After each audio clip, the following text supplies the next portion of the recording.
Estimados, que o Espírito de Deus, o Espírito de poder, ele esteja sobre todos nós neste momento e que o nosso coração creia de fato e de verdade nas suas santas palavras. Amém. O apóstolo, nesse texto de 1 Tessalonicenses, irmãos, ele traz para nós uma fantástica, um fantástico testemunho com relação aos irmãos de Tessalonicenses. Ele começa já no versículo 2, ele diz assim: recordando-nos diante do nosso Deus. Ele começa a lembrar, porque ele foi o fundador da congregação de Tessalônica. E ele então sabia exatamente como é que tinha começado o trabalho, tudo o que havia acontecido lá, quem eram as pessoas que lá estavam. E aí ele vai embora, e de longe ele escuta os testemunhos que vêm daquela região e daquele povo, e por isso ele dá graças a Deus. E é interessante nós pensarmos assim, por que será que ele está dando graças a Deus pela vida daquele povo? O que aconteceu? O texto diz que ele deu graças a Deus por causa da operosidade da vossa fé. O que é isso? Quer dizer, a fé que eles receberam não foi uma fé que ficou guardada ou que ficou fria, escondida, mas foi uma fé que continuou avançando, trabalhando, fazendo o trabalho do Senhor. Depois ele diz da abnegação do vosso amor.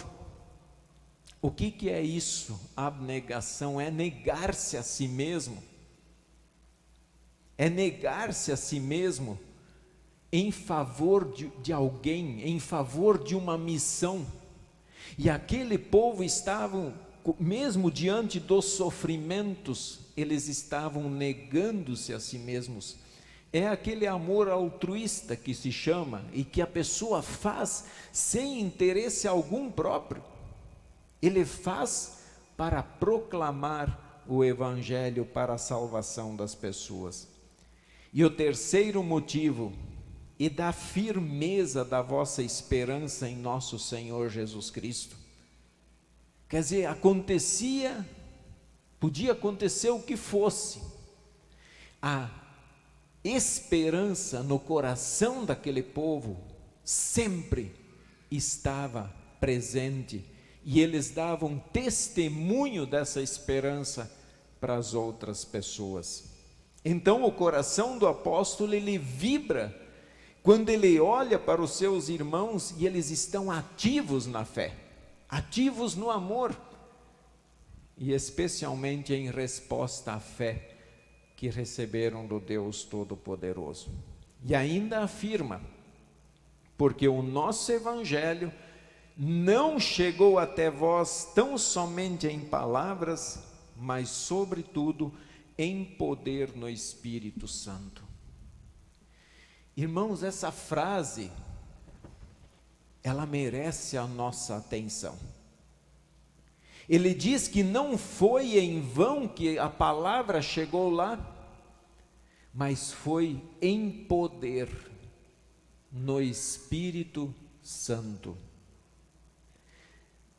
Por isso que a mudança de vida daqueles irmãos era nítido. Havia uma mudança, e essa mudança estava especialmente firmada no poder do Espírito Santo. O poder do Espírito que colocou a fé, que convenceu aqueles irmãos do pecado, da justiça e do juízo. Esse poder estava lá. O Espírito que convenceu eles da justificação, quer dizer, da obra de Cristo em favor deles. Não, a salvação, irmãos, nunca será mérito nosso. Quem pensa em ir ao céu por seu mérito, você está perdido. Porque você não vai ao céu por sua capacidade. Você vai porque você é justificado pela obra de Cristo Jesus. Quero aqui, irmãos, destacar a questão do poder do Espírito Santo entre nós. Estamos praticamente há 2000 anos desde que o apóstolo Paulo escreveu estas palavras.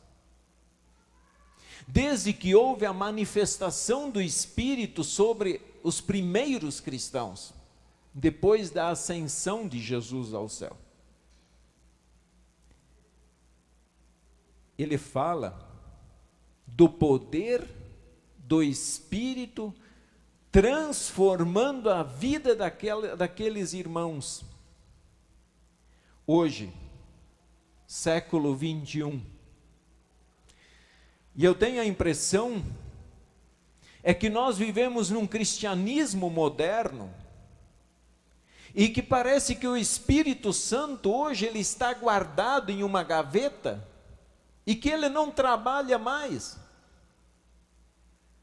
A impressão que eu tenho, parece que o Espírito Santo, ele, para o povo de Deus, parece que ele está lá no passado, que hoje ele é só uma lembrança do seu poder, de como agiu, de como transformou, de como guiou, de como convenceu as pessoas do passado. Mas e nós hoje? Parece que não usamos mais esse poder do Espírito Santo para lutar contra os pecados. Veja um cristianismo moderno deitado numa rede e simplesmente dizendo: eu sou pecador, ou não, Deus me leva para o céu, eu tenho o perdão em Jesus, então está tudo certo. Claro que sim, mas nós não podemos tornar essa graça, esse amor de Deus, que se chama de graça barata. Eu tenho, então eu não preciso mais me arrepender dos pecados, eu não preciso mais usar esse poder do Espírito. Se vier o desejo da carne, pois então viva, seja feliz, curta a vida. Infelizmente, os pensamentos do mundo, esse mundo moderno, ele está entrando na igreja. O que fazemos com esse poder do Espírito? Eu posso estar enganado, mas me parece que esse poder não está sendo mais usado pelos cristãos.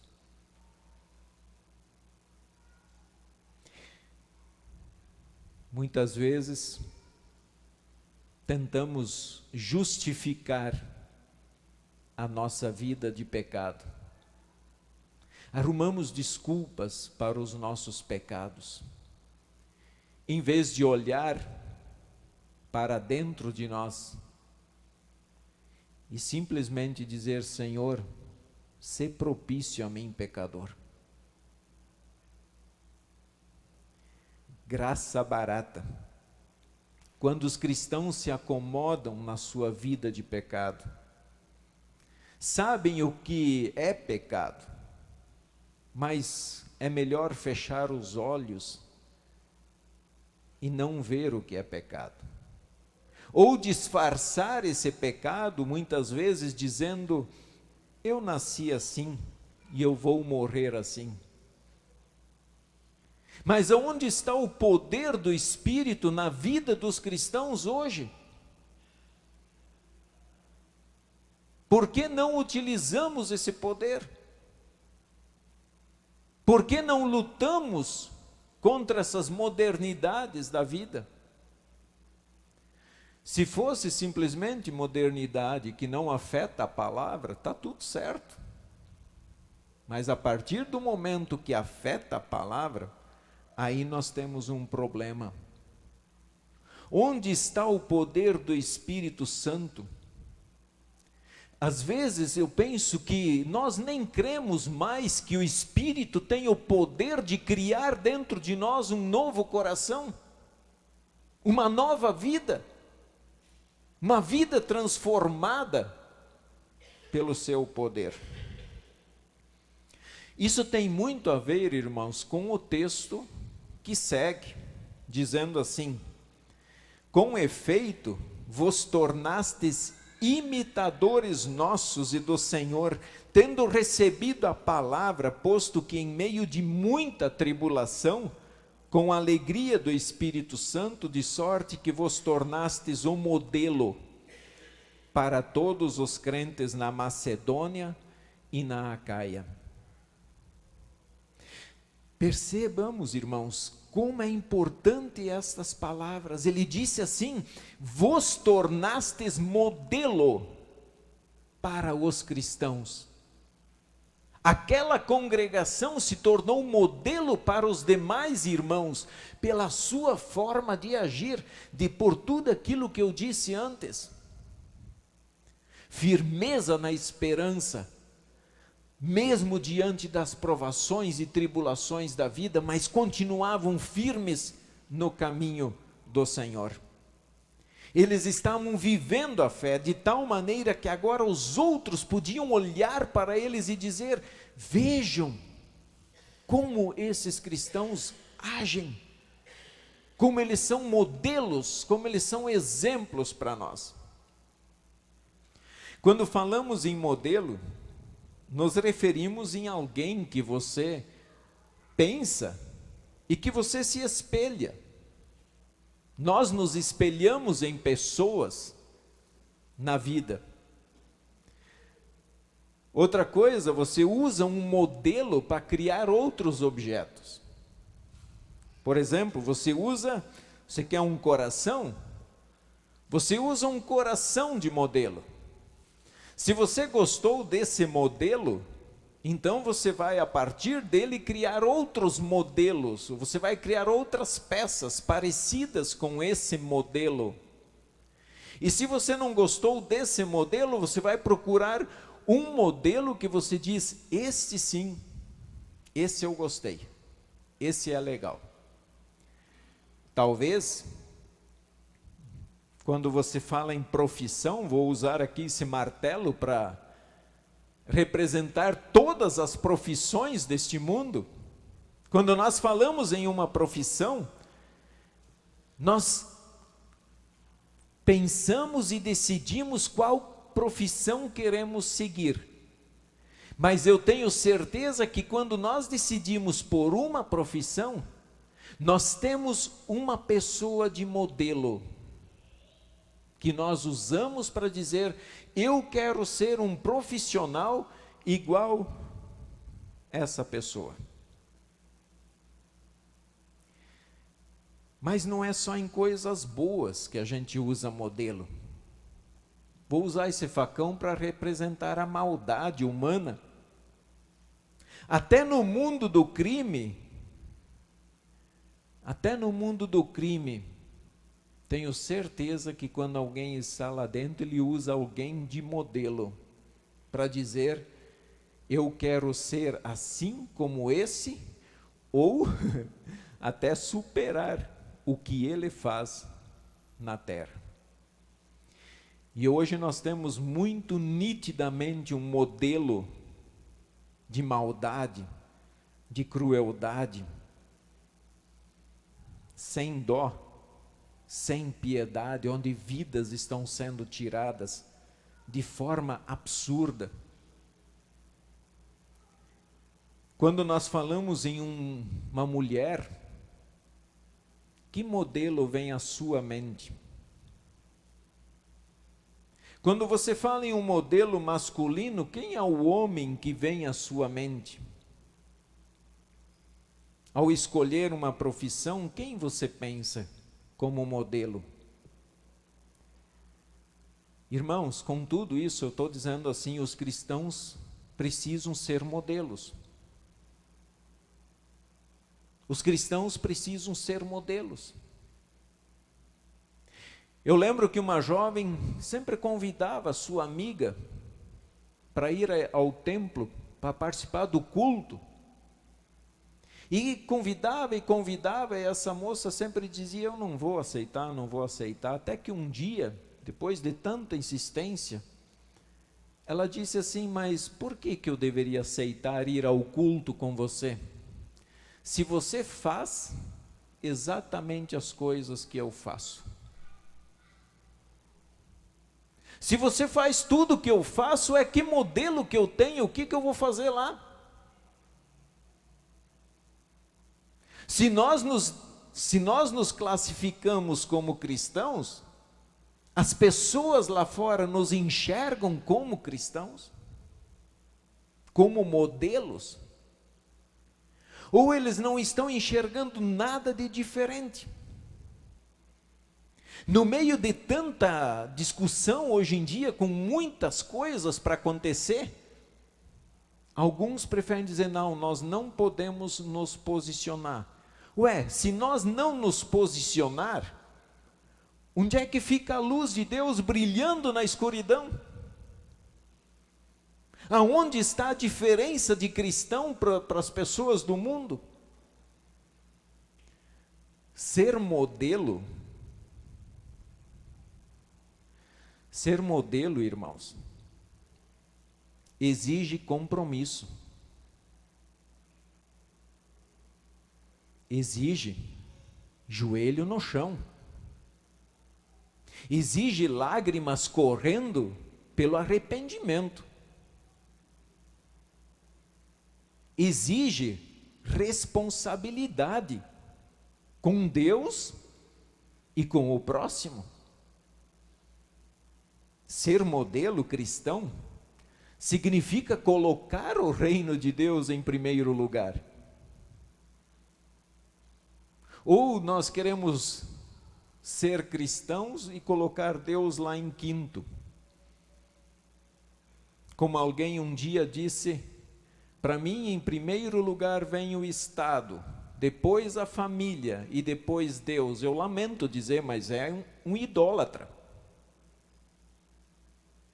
Porque qualquer um aqui dentro que não estiver buscando em primeiro lugar o reino de Deus, está sendo idólatra.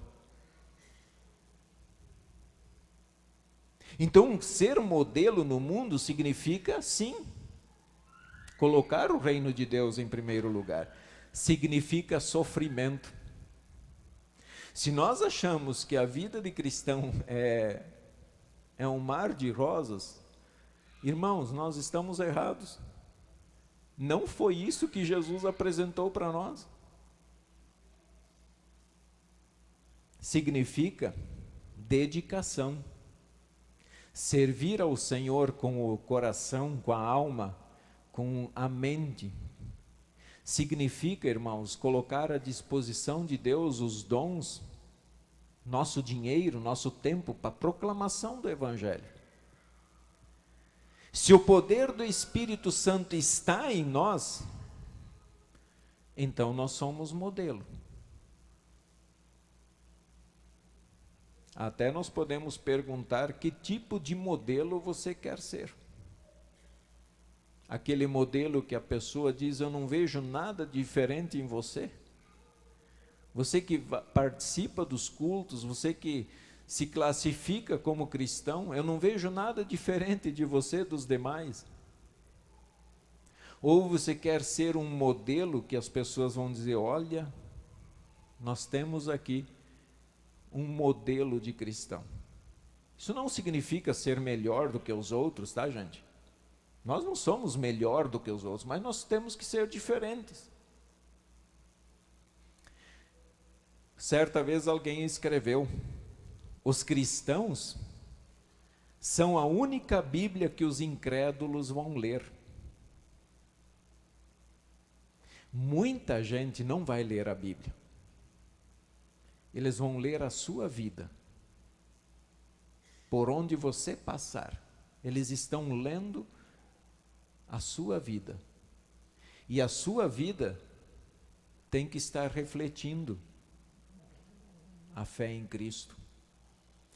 E até isso, em 2 Coríntios 3, está escrito assim: vós sois, escreve o apóstolo Paulo, a nossa carta escrita em nosso coração, conhecida e lida por todos os homens, estando já manifestos como carta de Cristo, produzida pelo nosso ministério, escrita não com tinta, mas pelo Espírito do Deus vivente, não em tábuas de pedra, mas em tábuas de carne, isto é, no seu coração. A carta somos nós somos uma carta ambulante de Deus, e as pessoas estão nos lendo. A única maneira, irmãos, de não sermos modelos é abandonar a fé. É abandonar a fé, dizer: Deus, eu não quero mais essa fé. Eu estou abandonando, eu estou abrindo mão disso. Essa é uma escolha que cada um está livre para fazer. Cada um está livre para fazer isso ou não. Os cristãos precisam parar, irmãos. Precisamos parar e analisar. A minha vida está sendo um modelo para as pessoas? Nós nascemos no inferno. Exatamente isso. Eu e você, quando nós nascemos, se você quer sentir o que é o inferno, é só lembrar antes de Deus colocar fé no seu coração, porque você estava lá, no inferno. Eu estava lá. E Deus nos tirou dela. Das trevas para a luz, de inimigos em amigos de Deus, de criaturas para filhos de Deus. Vejam que mudança que há em tudo isso. Jesus é o nosso modelo. Jesus é o nosso modelo. E quando eu olho para Jesus, eu falo: Jesus, eu estou muito longe de seguir os teus passos. Eu não consigo ser perfeito em todas as minhas ações. Só que Jesus sabia disso. Jesus sabe disso. E foi por isso que ele cumpriu perfeitamente a lei de Deus em nosso lugar. Então ele não é só mais um modelo que eu devo estar seguindo os passos, mas ele é o meu Senhor. Ele é o meu Salvador, ele é o seu Salvador. Ele é muito mais do que modelo. Mas ele busca nas trevas, ele tira das trevas, ele transforma vidas. Nele temos o perdão, por não conseguirmos ser perfeitos. Graças ao Papai do céu, que nos deu o perdão, e que lava, e que purifica, e que cria em nós um coração novo, um coração que tem o desejo de ser bons modelos aqui neste mundo. Ele sabe, irmãos, que ser modelo não é fácil. Ele sabe disso. Mas pelo poder do Espírito Santo, ele nos fortalece, ele anima o nosso coração, ele nos transforma.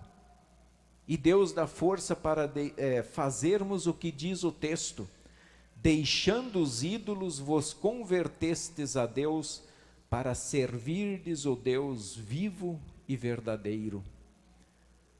Abandonem os seus ídolos, deixem tudo de lado, coloquem o coração, a vida de vocês nesse Deus, e vocês vão ver o quanto Ele vai transformar ainda mais a vida de vocês. Use o poder do Espírito Santo que nos une a Cristo a quem Ele ressuscitou dentre os mortos, que nos livra da ira vindoura. Que Deus guarde o nosso coração e que o nosso coração seja consagrado ao Senhor, hoje e para sempre. Amém.